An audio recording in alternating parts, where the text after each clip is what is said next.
a dream that lasts. Welcome to the Startup Venture Lab podcast, the place where ambitious entrepreneurs turn ideas into profitable online businesses. Whether you're launching your first startup, scaling to six figures, or looking for game-changing growth hacks, you're in the right place. Join us as we break down proven strategies, expert insights, and real-world success stories so you can build, grow, and dominate in the new digital world. Ready to take action? Let's dive in with our host and tech entrepreneur, J. Todd Jennings. Over to you, JT. Welcome to the Startup Venture Lab podcast. I am Ella, and of course, I am with JT. Today, we're diving into something extremely important if you want to connect with your audience and see your business soar. What makes an offer truly irresistible and how to create yours. We've been exploring what drives people to say a genuine yes, not just a maybe. Absolutely. Because, a truly magnetic offer, it can completely change your results. We're talking about offers that genuinely pull people in. Right, where they feel like they'd actually be missing out if they didn't jump on it. Exactly. It's that shift that can, seriously multiply your conversion rates, turning that interest into real action. It's creating that, wow, this is exactly what I need. And the value, incredible feeling. Think about Dropbox back in the early days. Oh, yeah, the referral thing. Yeah, simple idea. Invite a friend, you both get more free storage. Boom, signups jumped, 60% practically overnight. And it wasn't just like a gimmick. Yeah. It was smart. Real immediate value for everyone. That's what fueled that crazy growth. So that's our goal today. Let's dig into the principles, the mix of psychology and strategy behind crafting offers like that. And it really is a blend, isn't it? We'll be getting into the psychology behind why we buy things, how to build value that really lands, the power of trust, making things feel safe for the customer. Which is huge. Huge and often missed. And also how to create real urgency, not fake stuff. All while really truly understanding what your audience actually needs. Okay, let's start there with the psychology. When we're deciding whether to buy something, it feels logical, right? But what's really happening inside our heads? It's fascinating, actually. Our brains have these two sort of modes operating. There's the emotional side, fast, intuitive, gives you that gut feeling about an offer like immediately. Yeah, that instant reaction. Right, and then there's the rational system, slower, more analytical. It kicks into justify that gut feeling or sometimes argue against it. Yeah, like buying a new phone. You tell yourself you're comparing the specs, the camera, all very logical. But deep down, it's how it feels, the excitement, maybe feeling like you've got the latest thing that often drives it. Then your brain finds reasons to back it up. Exactly. And that's why offers that only talk logic, just features, just price often fall flat. They're missing something. That emotional connection. That's often the real driver. The best offers, they hit both. Lead with emotion, then back it up with solid logic. So what are some of those key emotional triggers we should be thinking about? Well, FOMO, fear of missing out, that's a big one. Taps right into our desire not to be left behind, Oh, yeah, like those limited edition sneaker drops or something. Precisely. It's not always about needing the thing itself. It's the fear of missing out on something cool, something desirable that gets people moving. Definitely seen that. What else? Social proof, huge. We're social animals, right? We look to others for clues about what's good, what's safe, what's valuable. Like seeing a long line outside a restaurant. Exactly. You automatically think, wow, that place must be good. Even if you know nothing else Makes about sense. it. Same principle applies online. Testimonials, reviews, seeing that lots of other people are using something, it signals, hey, this is okay. This is probably a good choice. Builds that confidence. And you mentioned status and identity too. Yeah, absolutely. We often buy things not just for what they do, but for what they say about us. Like a fancy watch or a certain type of car. Right? Sure. The watch tells time, the car gets you places, but they also communicate something about success, taste, who you are, or who you aspire to be.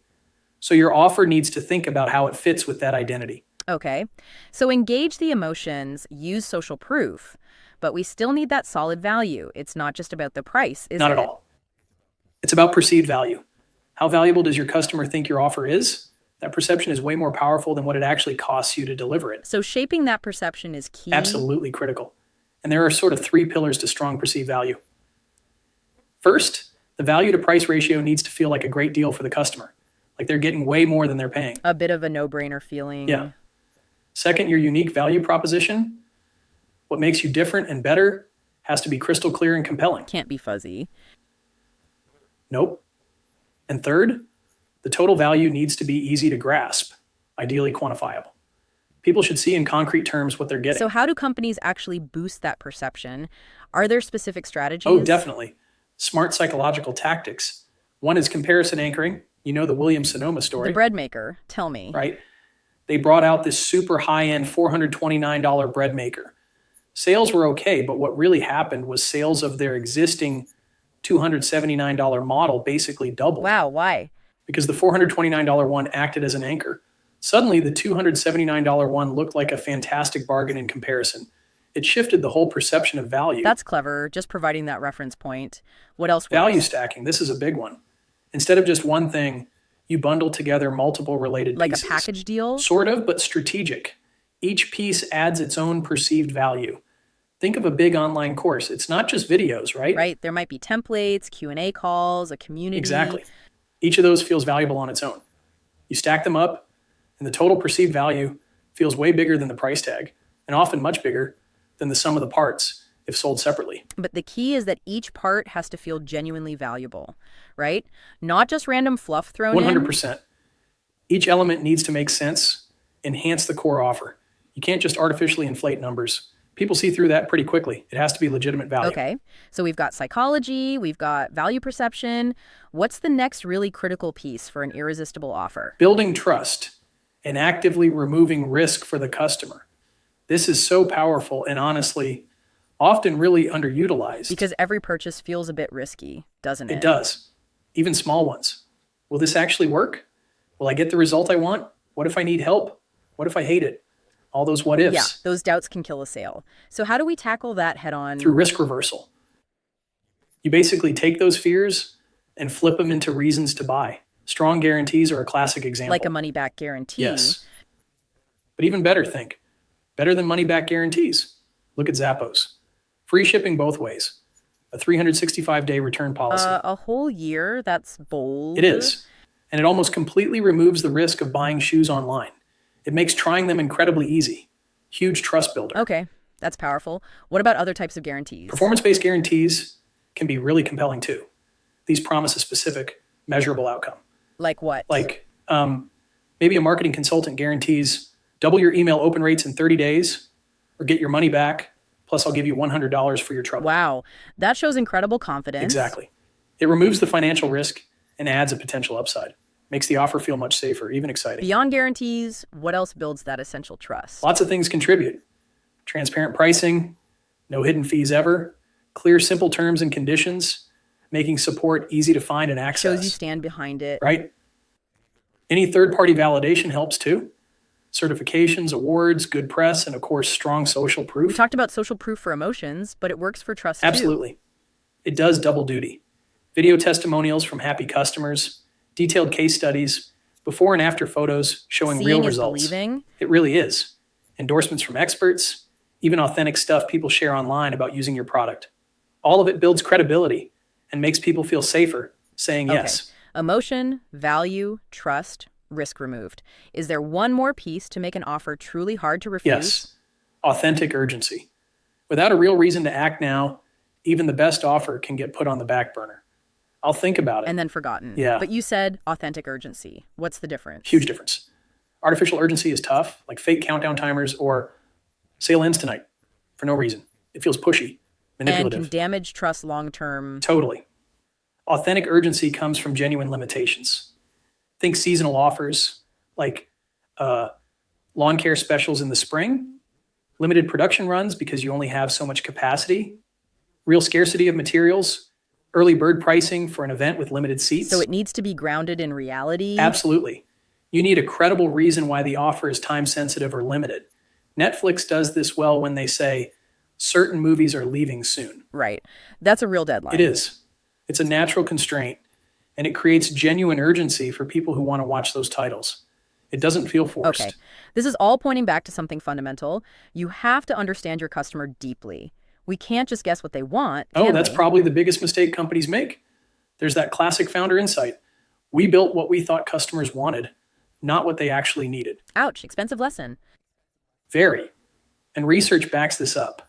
There's often a huge gap between what customers say is important in their experience and how well companies think they're delivering on I that. remember the whole Quibi flame out. Massive funding, big names, Total flop. because they fundamentally misunderstood how people wanted to watch short videos on their phones. They assumed a need that wasn't really there, or at least not in that way. Exactly. A multi-billion-dollar example of why assuming is dangerous. Understanding your customer isn't just nice, it's like table stakes for survival now. So, how do we get beyond those assumptions? How do we really figure out what they need and want? Through systematic customer research. And I don't just mean demographics, it's about understanding their behavior. Through systematic customer research, their motivations, and crucially, their pain points. What frustrates them? What challenges are they facing day to day? Like being an anthropologist. Kind of, yeah. You're immersing yourself in their world, trying to understand their context, their struggles, the emotions driving their decisions. What are the best ways to do that research? You need a mix of methods. Surveys can give you good quantitative data, but ask the right questions. Not, will you buy our thing? But more like, what's the biggest challenge you face with X? Open-ended stuff, Get them talking about their problems. right? Then in-depth interviews are amazing for rich, qualitative insights. The key there, listen more than you talk. Seriously, create a comfortable space. Let them share their stories. Record it if you can. Why record it? Because the exact language they use to describe their pains is gold. You can use those words later in your marketing, in your offer. It resonates because it's their language. Smart. What about seeing the bigger picture, like overall sentiment? Social media listening is great for that. Tools can track conversations online. You get unfiltered opinions about needs, frustrations, what people are excited about, what they hate. Look for the emotion. Find the passion points. Exactly. And don't forget, competitor analysis. Look at their reviews, especially the bad ones. Where are they dropping the ball? What needs aren't they meeting? That's an opportunity. Okay. So we gather all this information, surveys, interviews, social listening, competitor reviews. How do we make sense of it all and turn it into an offer? A really useful step is mapping the customer journey.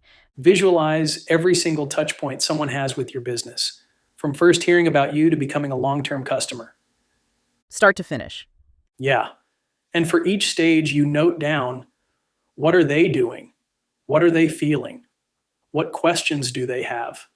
Where are the pain points? Where do they get stuck or frustrated? Where does the info for that map come from? All the research we just talked about, customer feedback dash. Okay, Website analytics, support tickets, sales team, insights about objections, those social media conversations. It all feeds into the map. and a good map shows more than just the steps, right? Oh yeah, the best ones capture their goals at each stage, the questions they're asking, who influences them, what alternatives they're considering, why they might delay. It's rich. That sounds like a lot to synthesize. How do you practically translate that into offer components? One way is to categorize the findings. What are their functional needs, the job they need done? What are their emotional needs? How do they want to feel? And their social needs, how do they want to be seen? Then try to build offer elements that hit multiple needs at once. And use a framework to evaluate ideas, like how big is the impact for the customer? Is it unique? Can we actually deliver it well? Does it fit our strategy? So it's a structured way to prioritize. Exactly. And sometimes the best offers solve problems customers didn't even realize they had, because you only find those through deep understanding and keep getting feedback. Needs change. Right? It's not a one and done thing. So we have this deep customer understanding now. How do we systematically bridge the gap from insights to actually implementing the offer? It's about translating that knowledge into concrete solutions. The value proposition canvas is a really helpful tool here. How does that work? It helps you explicitly map your customers' jobs to be done, what they're trying to accomplish, alongside their pains and their desired gains. Then you match your offer's features and benefits directly to relieving those pains and creating those gains. Like the Netflix example again. Perfect example. Their research likely showed pains like hated TV schedules, annoyed by commercials, frustrated by limited choice, disliked renting DVDs. All those old blockbuster frustrations. That's right, their streaming offer directly solved those pains on demand, no ads, huge library, and delivered the gains, convenience, choice, entertainment. It was a perfect mapping. And creating detailed user personas helps keep that target customer front and center. Absolutely essential. Personas are like fictional biographies of your ideal customers based on real research, motivations, frustrations, how they decide, where they hang out online, common objections. Need to focus on who you're actually serving. Exactly. It's a constant reminder. Just trying to embrace. But, and this is key, you have to keep validating these insights. Don't just assume your persona or your value map is perfect forever. How do you validate? Continuous testing. A/B test offer elements. Get feedback on early versions or prototypes. Run beta programs. Set up customer advisory boards. Send out regular surveys. Keep listening. So research shouldn't just inform the offer itself, but everything around it. Pricing, marketing. Everything. Pricing, marketing messages, how you handle support. It should all flow from that deep customer understanding. Okay, let's talk pricing. That feels like a huge lever in the offer. It's definitely not just cost plus, right? No, pricing is so much more strategic than that. Some research suggests that just a 1% improvement in price realization can boost profits by like 11% on average. It's massive. Wow. Yet so many companies seem to guess or just copy competitors. Exactly. And studies show a huge majority, something like 87% of companies, are probably leaving money on the table because their pricing isn't optimized. So much potential just sitting there. What's going on psychologically when we see a price? It's complex. There's the referenced price effect. We compare a price to what we expect it to be based on past experience or competitors. Why a $4 coffee feels fine at Starbucks, but maybe cheap at a basic diner. Okay. Then anchoring bias. The first price you see heavily influences how you judge later prices. Luxury car dealers showing the most expensive model first. That's anchoring. Making everything else seem more reasonable. Right? And the left digit effect we all know. $299 feels way cheaper than $300. Our brain just focuses on that first digit. It's weird but true. Totally. Context matters too. How you frame the price. Is it $497 a month or less than $17 a day? The second one feels much more manageable, highlights daily value. Changes the perspective. And finally, the price-quality inference, especially for premium stuff, or when it's hard to judge quality otherwise. People often assume higher price means higher quality. Sometimes you want to be perceived as more expensive. If your brand and values support it, absolutely. So, given all that psychology, what are some smarter pricing models businesses can use? Value-based pricing is really powerful. Instead of your costs, you price based on the value the customer gets. How do you measure that? You quantify it. Does your software save them $200,000 a year in costs? Does it help them generate $300 in new revenue? Does it save them X hours, reduce risk by Y%? Okay. Tangible benefits. Right. If you could show your 100K software delivers $500 in value, that price becomes much easier to justify. But you have to communicate that value effectively. How? ROI calculators, case studies, showing results, workshops, benchmarks, roadmaps showing future value, and often using pricing tiers helps capture different levels of value for different segments. Makes sense. What about subscriptions? They're everywhere now. Yeah, huge advantages there beyond just predictable revenue. Lower barrier to entry for customers usually, build stronger relationships over time, higher lifetime value often. And it forces you to focus on ongoing customer success because they can always leave. Keeps you honest. Definitely. Then there's dynamic pricing, changing prices based on real-time data like demand, time of day, customer segment. Airlines and hotels do this constantly. Can be tricky though, right? Feels unfair sometimes. It requires care. You need clear rules, good analytics, transparency. You can't just gouge people. Yeah. But used well, it can optimize revenue based on actual market conditions. And no matter which model you pick, testing is crucial. Non-negotiable. You don't just set a price and forget it.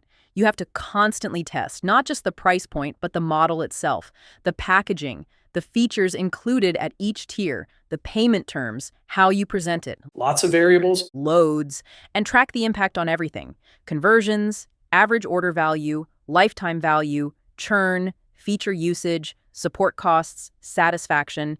It's an ongoing optimization loop. We touched on an authentic urgency earlier. How do we create that FOMO effect without being annoying or pushy? Yeah, it's a fine line. Again, authenticity is everything. Yeah. Fake scarcity, inflated claims, arbitrary deadlines, they just backfire long term. People see through it and lose trust. So focus on the real constraints. Exactly. Be transparent. Mm-hmm. Why is the offer limited? Is it a seasonal thing like tax prep software being most relevant January, April? Is it genuinely limited capacity like an artisan baker who can only make so many loaves a day? Or resource constraints, like maybe a key material is hard to get right now. Totally. Tesla's had that with battery materials impacting production. That's real scarcity. Or maybe market deadlines or your own costs going up, forcing a price increase soon, or new regulations coming into effect. Those are legitimate reasons for someone to decide now rather than later. Right?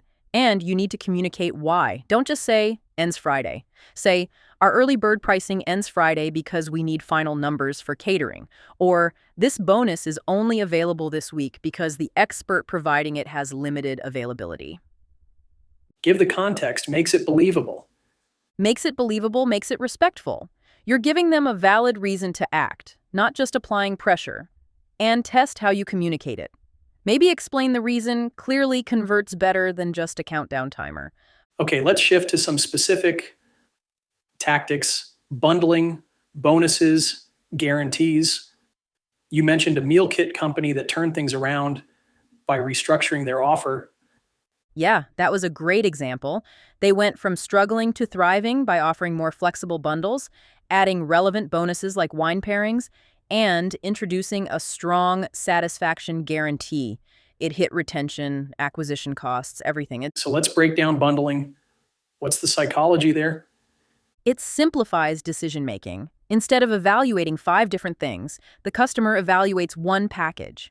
It reduces cognitive load, and often the perceived value of the bundle feels higher than buying items separately. Value of the bundle feels higher than buying items separately. Like Adobe Creative Cloud. All the apps for one price. Perfect example. Easier for creators to say yes to the whole suite, and Adobe likely gets a higher average revenue per user than selling everything a la carte. What makes a good bundle, though? Value alignment is key.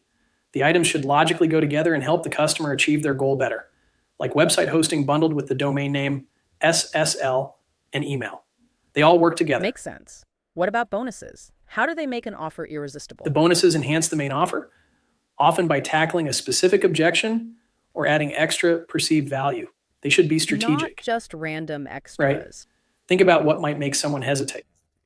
If you sell a complex software, maybe a bonus is free setup assistance, addressing the I'm not technical fear. Or a course creator adding a tech toolkit bonus library. Exactly.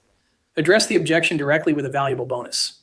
Bonuses can also create urgency if they're only available for a limited time, and they can reduce risk, like adding a revenue recovery plan bonus to a coaching program, showing you'll help them recoup their investment. And guarantees, we talked about Zappos. They're all about killing that risk factor. Completely. Right? They remove barriers. The stronger and more specific the guarantee, the more confidence it inspires. Think beyond just money back. Like the performance guarantees we mentioned. Get X result or your money back, PLELU, something extra. That shows supreme confidence, or guarantees addressing specific worries. Our mattress comes with a 100-night sleep trial. If you don't love it, we'll pick it up for free. Removes all the hassle. Totally. Key things for guarantees: make the terms dead simple and the claim process easy. Don't make people jump through hoops, and use it proactively as a selling point.